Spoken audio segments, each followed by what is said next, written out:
Komið sæl og velkomin í landsbyggðir. Það hefur verið töluverður öldugangur hjá verkalýðshreyfingunni á Íslandi. Kjarasamningar eru nýgerðir og enn fleiri eru í farvatninu. Drífa Snædal forseti Alþýðusambands Íslands og hún gestur minn. Vertu velkomin. Takk. Drífa, þessi stóru kjarasamningar, lífskjarasamningarnir kalla sumir þá. Þeir kjarasamningar sem að gerðir verða núna á næstunni áttu vona því að þeir verði á svipuðum nótum eins og lífskjarasamningarnir. Ég vona því að lífskjarasamningarnir náttúrulega settu ákveðin tón og það svolítið erfitt að fara að brjóta hann upp. Þó að kjarasamningar séu aldrei copy-paste af einhverjum öðrum kjarasamningum. Þessi lífskjarasamningar sem voru gerðir þetta í byrjun apríl, þeir voru náttúrulega með óbúslega stórum pakka frá stjórnvöldu líka. Síðan sem ég innanverndi líka fyrst í byrjun maí, hann mánuði síðar. Og þá ganga þeir aðeins lengra, meðal annars í styttingu vinnuvikunar, gerðnegna það betur inn í sína samninga, breyta þess launastrúktúr. Þannig að meiri segja þeir kjarasamningar sem voru gerðir innan vébanda ASÍ, bara mánuði síðar, voru með aðeins öðruvísi sniði, þó að grunntónnin og grunnstefið hafi verið það sama. Ég vona því að það verði líka núna í samningunum gagnvart hinu opinbera, en það ekkert launungamála þessi stóru heildarsamtök, opinbera starfsmanna BSRB, hafa barist fyrir styttingu vinnuvikunar mjög lengi og það hefur verið ofar á dagskrá starfsfólks hjá hinu opinbera heldur en almenna markaðnum. Þannig að ég frekar vona því að það verði aukinn þungi þar í þessum samningum. En þú sem að ert nýtekin við þessu embætti forseti ASÍ í fyrsta skipti í rúmlega 100 ára sögu sambandsins, þegar þú horfir niður á uppbyggingu verkalýðshreyfingarinnar, hvað sýnist ekki verkalýðsfélögin allt og mörg? Stuttasvar jú, svo ég með aðeins lengra svar. Ef við værum að búa til verkalýðshreyfingu í dag frá grunni, þá liti hún ekki svona út, alveg örugglega ekki. Hins vegar myndum við hafa nokkuð svona til hliðsjónar að það skiptir ekki bara máli að vera í verkalýðshreyfingu staðbundinni, heldur skiptir líka máli faglega. Það að segja að þeir sem eru til dæmis iðnaðarmenntaðir sækja mjög mikið af faglegri þekkingu líka inn í stéttarfélögin sín, í þau fræðslunet sem eru þar. Líka fólk sem ekki með formlega fagmenntun. Það að koma nýjar stéttir eins og félagsliðar. Það til dæmis svolítið skrítið að sjúkraliðar eru með sitt félag sjálfstætt innan BSRB. Félagsliðar eru bara með fagfélag en svo eru þeir í mörgum öðrum félögum. Þannig að það margt í uppbyggingu verkalýðshreyfingarinnar sem ekkert sérlega lógískt, ef ég leyfi mér að sletta þess.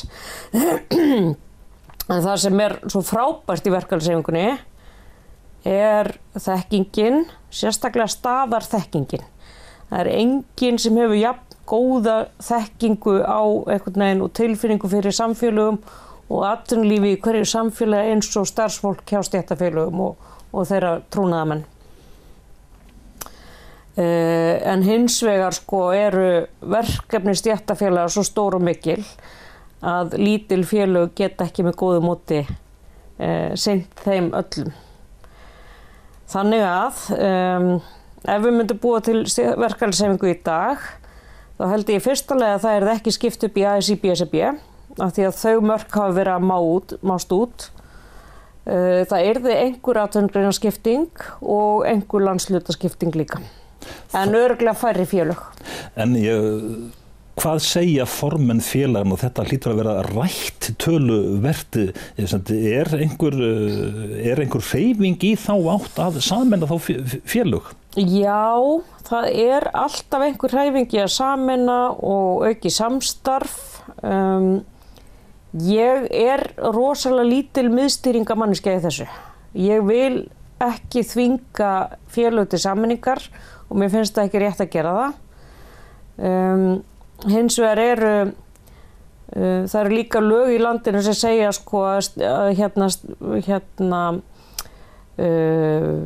að stéttarfélög eiga að vera innan sveitarfélags skilgreita sveitarfélaga. Sameining sveitarfélaga setur þetta í rugling, þvingar rauninni fram sameiningu stéttarfélaga líka. Það með ekki vera mörg stéttarfélög í sama sveitarfélagi með marga ólíka kjarasamninga fyrir sömu störfin innan sama sveitarfélagsins, þannig að það svona hvetur stéttarfélög til að sameinast. En eins og ég segi, ég finnst alltaf fara best á því að stéttarfélög sjái að félagsmenn stéttarfélag sjái hag sinn í því að sameinast og styrkja sig og efla frekar heldur en að sé gert með einhverju valdboði. Hvað segja formenn félagana þá? Eru þeir áfram að fara þessa braut og þá að sameinast eða að taka upp stóru aukna samvinnu? Sumir, aðrir ekki, það bara mjög misjafnt. Og oft byrja það þannig að félög sameinast, ráða ráðum sínum, búa til eitthvað svona óformlegt samband sín á milli, koma saminu til leiks á stærri fundi og svo framvegis. Ef það gengur vel, þá oft endar það í einhvers konar sameiningum. Þannig að já, það er bara allur gangur á því hvort að þessi stemning fyrir því ekki. Tölum lífskjara samningarna svolítið útspil ríkisstjórnarinnar vó mjög þungt í að það náðust samningar. Ríkisstjórnin lofaði ýmsu stórum málum, til dæmis skattamálum. Hvernig staðan núna? Ríkisstjórnin að efna sitt? Það á eftir að koma í ljós í vetur og það er náttúrulega þessi stóra spurningin í vetur hvort að þessi loforð, öll fínu loforði verður uppfyllt. Við erum ekki farin að sjá spilin í skattamálum sem er náttúrulega það sem við erum að bíða eftir.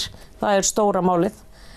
Við erum hins vegar strax búin að sjá nokkur loforð raungerast og þar er það er búið að samþykkja nýlegum kennitöluflakk þar sem það var hert. Og keðjuábyrgð líka fyrirtækja, það var eitt af því sem var lofað þarna. Líka það að halda áfram að þú getur tekið séreignarsparnaðinn og greitt inn á húsnæðislánin. Það var lengt í því, það átti að hætta því núna mitt árið. Það er búið að lengja það 2 ár. Þannig að það er svona ýmislegt komið til framkvæmda en við eigum alveg eftir þessu stóru myndina. Og það er ýmislegt í byggjarð og auðvitað mun vera tekist á það svolítið í vetur útfærslurnar á því. Það eru þarna ákvæði hagvaxtarhækkanir. Hvernig sýnist þér landið liggja þar? Það var talað einmitt þegar var verið að semja, þá fór WOW á hausinn, en svo kannski er sú lending, hún er mýkri eða hvað? Skiptir þetta miklu máli að þessi hagvaxtartenging? Ég var svolítið eftir að sjá það. Það var farið inn á nýja brautir þarna. Það sem er heillandi í þessu er að ef það er búin til verðmæti, þá fær launafólk sjálfkrafa hluta af því. Við hins vegar gerðum okkur grein fyrir því og þegar samningarnir voru kynntir, það var enginn sem sagði þetta mun koma til framkvæmda á næsta ári. Við vissum það að við varum sennilega að fara inn í einhverja lægðir núna.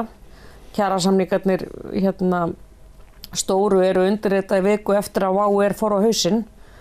2000 manns mistu vinnuna. Það eru 200.000 manns á íslensku vinnumarkaði, þannig að það var 1% íslensk vinnumarkaðar sem misti vinnuna viku áður en kjarasamningar voru undirritaðir. Þannig að þetta var nú mjög sérstöku árferði og það vissi svo sem enginn hvað tæki við, hvort að mörg félög önnur myndu rúlla í kjölfarið eða hvað. Við í rauninni sjáum það ekkert ennþá alveg hvernig það verður. Það er talað það í dag að WOW hafi farið á hausinn á versta hugsanlega tíma, rétt fyrir sumarvertíð. Það hefði verið betra hefði það gerst í fyrra haust. Svo er alltaf hægt að fabulera svona eftir á. En það virðist ekki verða þessi óbáslega skarpa niðursveifla eins og margir óttuðust og við sjáum það kannski helst á atvinnuleysistölum að þær eru ekki að raungerast jafn svakalega og svartsýnustu spár gera fyrir. En það sem kannski einkennir íslenskt efnahagslíf svona í gegnum með tíðina, það eru ofsalegar sveiflur upp og niður og þetta er kannski vandinn við að semja á skynsamlegum nótum. Það eru svo miklu sveiflur. Já, og það er náttúrulega bæði eitthvað svona mentalitet hjá Íslendingum að við erum svona vertíðar og stemningsmanneskjur og síðan höfum við verið með eggin í ótrúlega fáum körfum í atvinnulífinu. Það má ekki mikið út að bregða, það verður aflabrestur eða eldgos sem setur túrismann í uppnám eða heimsmarkaðsverð á áli. Ég meina það er svona rosalega stórir þættir sem hafa mikil áhrif, þannig að við erum ekki með sérlega fjölbreytt atvinnulíf. Ég held að það versta sem komi fyrir íslenska þjóð sé að lenda í atvinnuleysi. Ég held að fari verst með okkur sem þjóð og að einhver leyti það gott að við tökum sveiflurnar út annars staðar heldur en í atvinnuleysi. Í mörgum löndum í Evrópu, þar sem fólk til dæmis bundið við annan gjaldmiðil, lendir í áföllum eins og ég tala nú bara frændur okkar Finna, sem náttúrulega hafa lent í hverju áfallinu á fætur öðru, innflutningshöft Rússa og hrun á Nokia-veldinu og allt það sko, að þeir hafa tekið sína sveiflur út í atvinnuleysi og það er agalegt þegar atvinnuleysi meðal ungs fólks fer upp í 30%. Á vissan hátt þá er skattkerfi, það er svona jöfnunartæki og meðal annars til þess að bregðast við miklum sveiflum. ASÍ, ég vildi fyrir kjarasamningarna meina að skattkerfið það væri nú ekki að fungera beint sem jöfnunartæki í mörgum tilvikum. Já, skattkerfið er besta jöfnunartæki sem við höfum. Og með því að beita skattkerfinu sem jöfnunartæki, við vildum reyndar hafa 4 þrepa skattkerfi. Ég verð alltaf svolítið svona vör mig þegar verið að tala um að einfalda skattkerfi og einföld skattkerfi sé alltaf betri skattkerfi. Ég er ekki sammála því. Bestu skattkerfin virka best til jöfnunar og tekjuöflunar fyrir ríkið. Mér finnst að hátekjufólk eigi að borga sína skatta og brosa. Og mér finnst að lágtekjufólk eigi ekki að þurfa að greiða skatta. Við eigum að nota þessi raunverulegt jöfnunartæki. Og af hverju skattur er besta jöfnunartæki, það er að því að kemur, það gagnast öllum. Hvort sem þú ert á örorkubótum eða ellilífeyrisþegi eða á vinnumarkaði. Þetta er jöfnunartæki fyrir alla þjóðina. En stjórnvöld og fleiri segja að launajöfnuður hans er hvergi meiri heldur en einmitt á Íslandi. Já, það er svona, það má kannski til sanns að færa, við höfum búið við meiri jöfnu hér heldur en víðast hvar annars staðar. Það sem hefur gerst hérna er að hann hefur ekki verið að aukast pressilega á annars staðar, af því að ójöfnuður og misskipting hefur verið að aukast gríðarlega í löndunum í kringum okkur. Svo er annað sem heldur aldrei að gleyma, þó að launajöfnuður sé kannski mikill, að þá er eignajöfnuður að samaskapi ekki mikill. Það er að segja að það eru ótrúlega fáir sem eiga ótrúlega stóran hluta. Þannig að sko, það er hægt að nota jöfnunarkerfin líka til að jafna það út.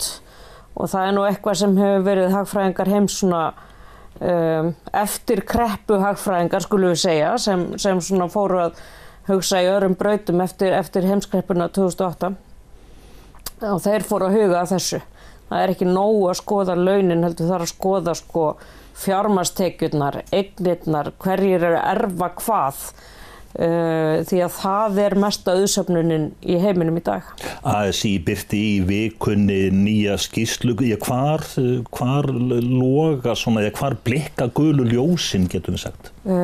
Já, sko þessi skýrsla sem við höfum verið að birta og kynna, að hún afhjúpar hérna nýju stéttskiptingu á Íslandi kannski á vinnumarkaði, við erum að tala um launastéttskiptingu og það eru útlendingar sem koma hingað, sem við höfum verið svo heppin að eru til í að koma hérna og aðstoða okkur til að halda þessu kerfi gangandi, því við getum það ekki sjálf, við erum ekki nógu mörg hérna til að halda vinnumarkaðnum okkar gangandi í þessari uppsveiflu sem hefur verið, en þeir eru viðkvæmir fyrir launaþjófnaði og ungt fólk, það er að segja fólk sem er í svona losaralegri ráðningarsamböndum. Góðu fréttirnar eru þær að fólk sem er með yfir meðaltekjur eða meðaltekjur og yfir, að það verður nánast ekkert vart við undirboð eða launaþjófnað. En þetta svona blottar hvar viðkomustu greinarnar eru og við höfum náttúrulega verið mjög mikið að fókusera á launamun kynjanna í gegnum tíðina og höfum svona náð einhverjum árangri þar þó það gangi alveg ótrúlega hægt. En við þurfum eiginlega að fara að beita sömu aðferðum til að skoða launamisrétti milli Íslendinga og fólk sem kemur utan. Af því að það er ekki síður kristallast ekki síður misréttið á vinnumarkaðnum þar. Einhvern tímann var það nú sagt að það væri þjóðaríþrótt Íslendinga að stunda svarta atvinnustarfsemi. Já, sko ég veit ekkert hvort að svarta atvinnustarfsemi sé alveg landlæg. Hins vegar hefur verið búið til kerfi sem auðvelda þér að ákveða hvað ætlar sjálfur að borga í skatt, sem svolítið merkilegt. Þú getur verið með einkahlutafélag í kringum allan þinn atvinnurekstur og greitt bara fjármagnstekjur. Að mínu mati þá á að skattleggja fjármagnstekjur bara eins og launatekjur. Hvort sem þú ert og getur þá bara verið með skattleysismörk þar eins og annars staðar.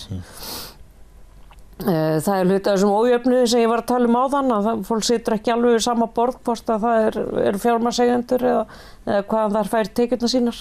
En hvernig finnst þér ganga að þegar að koma upp fréttir svarta atvinnustarfsemi, þú varst nýverið að gagnrýna ferðaþjónustuna harkalega í þessum efnum, en þá spretta allir fram og fordæma þetta allt saman, en samt sem áður þá viðgengist þetta, þá er þetta staðreynd. Já.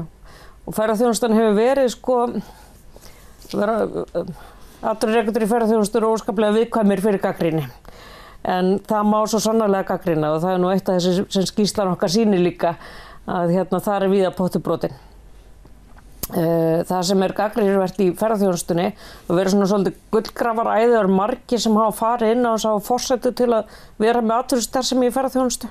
Annaðhvort bera fyrirtæki sig ekki eða það er bara fullkomin aðþekking eða bara rein brotastarfsemi. Ég meina við vitum að veitingastöðum sem eru peningaþvottavélar frekar heldur en að vera að framleiða góðan mat. Þannig að það er svona víða pottur brotinn. Ég veit ekki hvort að peningaleg umsvif undanskota í ferðaþjónustunni er meiri þar heldur en í öðrum greinum og ég efast reyndar það. En það eru bara það eru svo mörg lítil fyrirtæki þar. En annars held ég að við sem þjóð að við séum komin sennilega aðeins betri stað heldur við vorum fyrir 20-30 árum. Ég held ég ætla að leyfa mér að segja það. Þannig að þetta er að lagast? Ég vona það. Annað stórt mál sem að ég var upp á borðum í tengslum við því kjarasamningarna, það voru húsnæðismál. Já, það er nú ánægjulegt að segja frá því að núna í sumar þá afhendi Bjarg fyrstu íbúðirnar sínar og Bjarg íbúðafélag er félag sem var stofnað af ASÍ og BSRB til þess að auðvelda fólki að vera í öruggu leiguhúsnæði. Þetta er svona tilraun til að endurvekja verkamannakerfið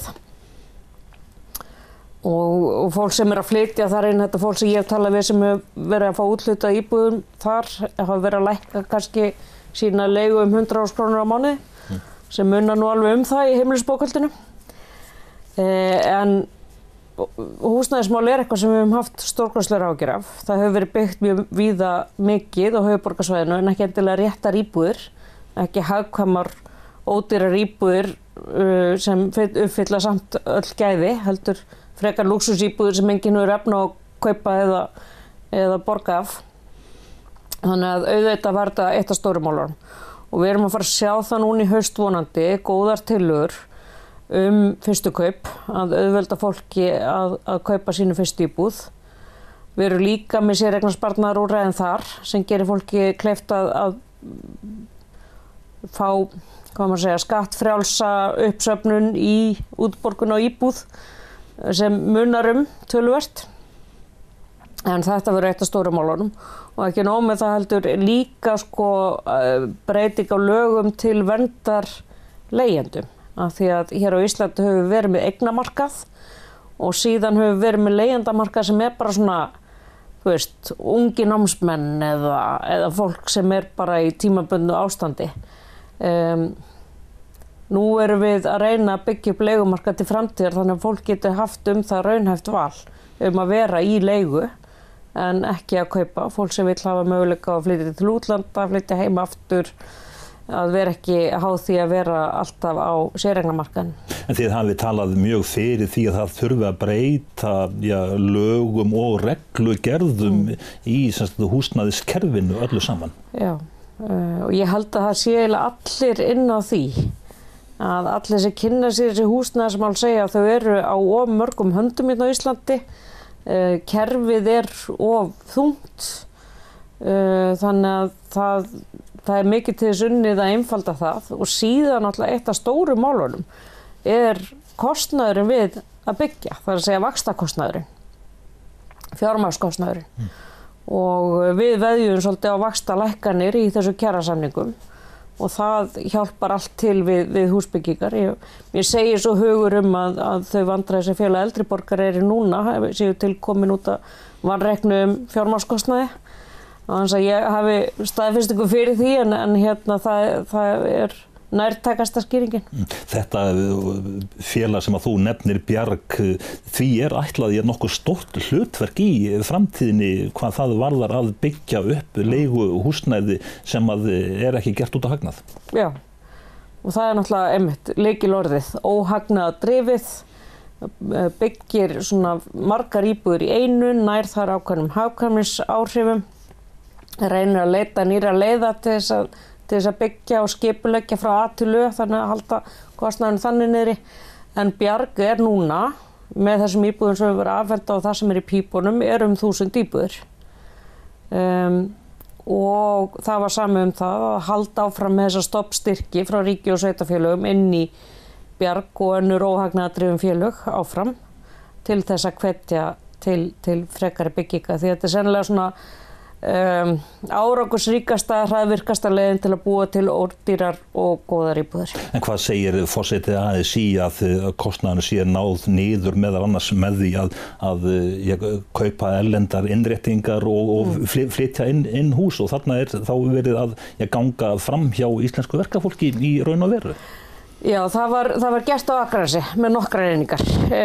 Þetta ekki almenna vinnureglan hjá Bjargi, en hins vegar hefur Bjarg verið og það er í rauninni hluti af því sem svona óhagnaðardrifin félög gangast undir að leita nýrra leiða. Og það er ekki þannig að það hafi ekki verið eitthvað íslenskt verkafólk sem koma íbúðunum á Akranesi. Þvert á móti. Ég meina það var gerður grunnurinn og það var sett saman og allir þeir sem komu utan til að fylgja þessu eftir til að vinna við uppsetninguna á Íslandi voru á íslensku launum. Og það var mikil eftirfylgni og reyndar það þannig að í öllum byggingum Bjargs miklu harðara eftirlit af hendi verkalýðshreyfingarinnar heldur en sennilega aðrir búa við. Að því að við ætlum ekki að láta það spyrjast út okkur og við séum að fara að sögur reglur í okkar byggingum. En verður ekki Bjarg stærsti kaupandinn á IKEA-innréttingum svona þegar upp verður staðið? Jú, ætli það ekki. Það er innflutt. Það er innflutt. Það er að stóra hluta innflutt. Það er reyndar líka þau félög sem eru að búa til innréttingar á Íslandi, flytja megnið af hráefninu. Þannig að samsetningin er hérna á Íslandi að sjálfsögðu.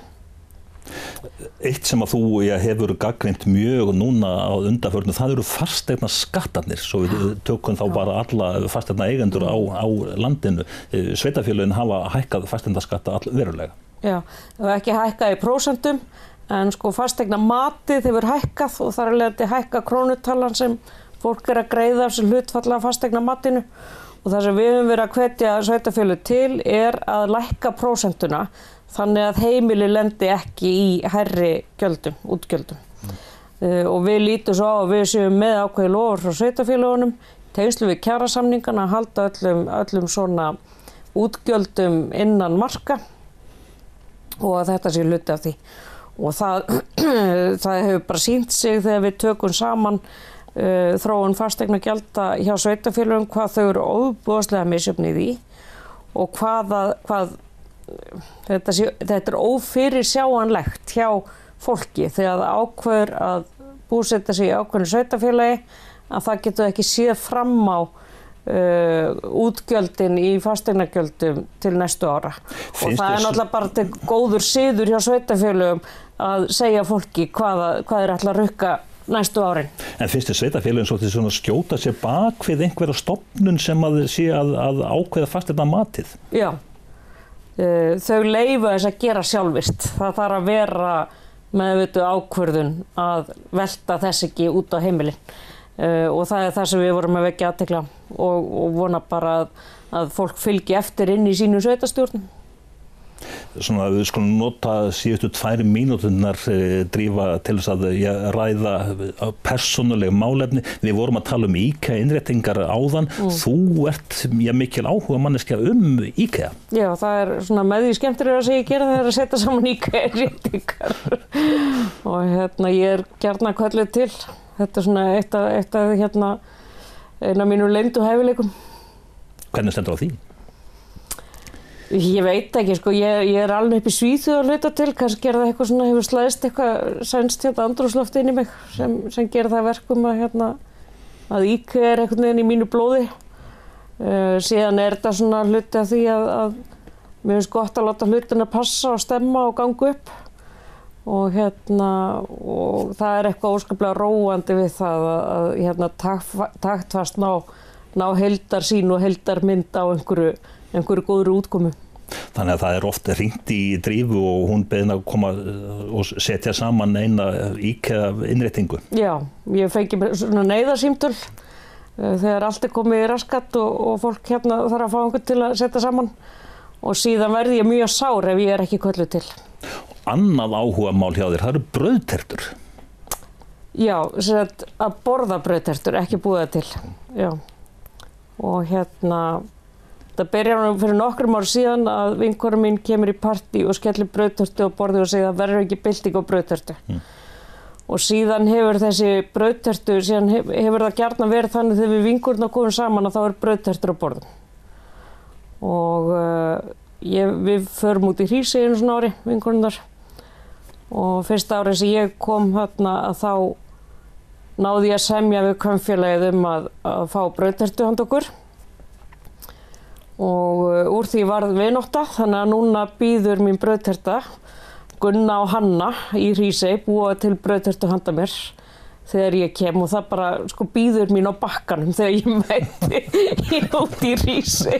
Og þetta var nú ótrúlega mikið umleikis í sumar því ég kom 2 en það var í bæði skiptin, það var skellt í brauðtertu. Og það verður engin bylting án góðra brauðtertu? Nei, það er bara, gengur hönd í hönd. Drífa Snædal, forseti ASÍ, þakka þér fyrir spjallið. Takk.